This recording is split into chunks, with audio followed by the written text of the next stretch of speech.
Hi, it's Beth Morrant here from the Speech and Language Garden.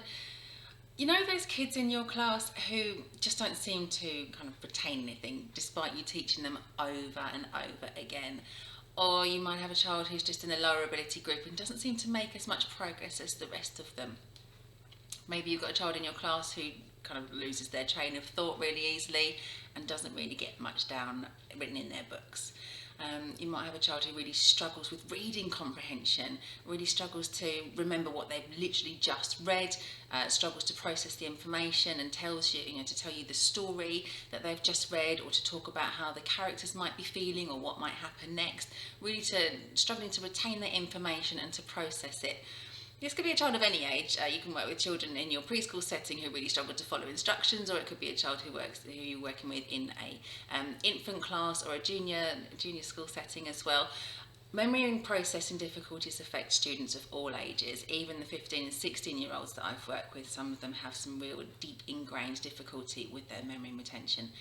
I've created a course for education professionals, not just teachers. This is also for TAs in primary and secondary schools, and also there's information in this course if you're working in a preschool setting with children who might have some difficulties with their memory and processing.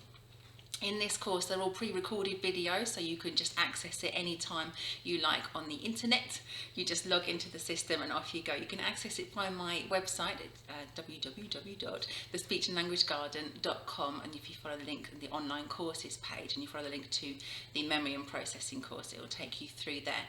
So like I said, they're all pre-recorded videos. There's a big first video which is just full of introduction and theory and what is memory, how does memory work, and how it impacts on learning, and how you can support a child in your setting. And then I've got some videos for you, some demonstration videos. You'll see a couple of my own children, my own two children, who help me to show you how I do these activities with the children, or with the students and the children on my caseload, and how you can differentiate the games to make them a bit more challenging if your child needs to step up a level, or how you can make the game a little bit easier if it's a bit of a tricky activity that you've done with the child that you're working with.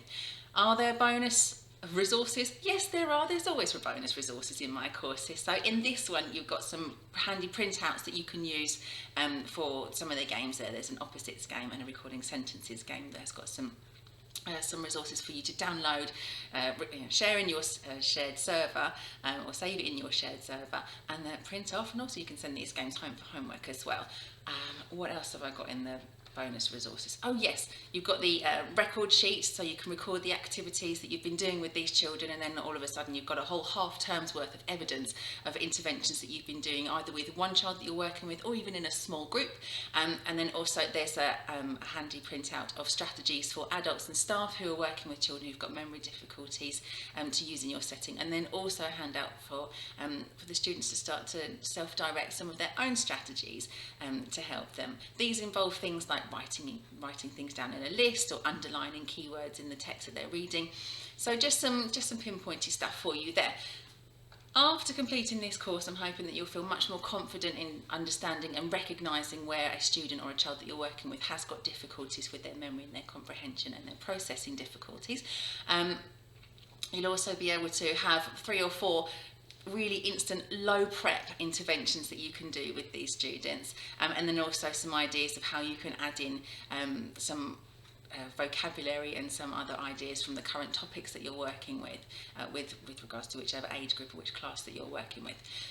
Where can you find the information? Like I said, so it's on my website, thespeechandlanguagegarden.com, and you follow the link to the online courses page. And yeah, if you have any questions, do just let me know. You're welcome to email me, speechandlanguagegarden@gmail.com, or you can find me on one of my social media platforms. Bye!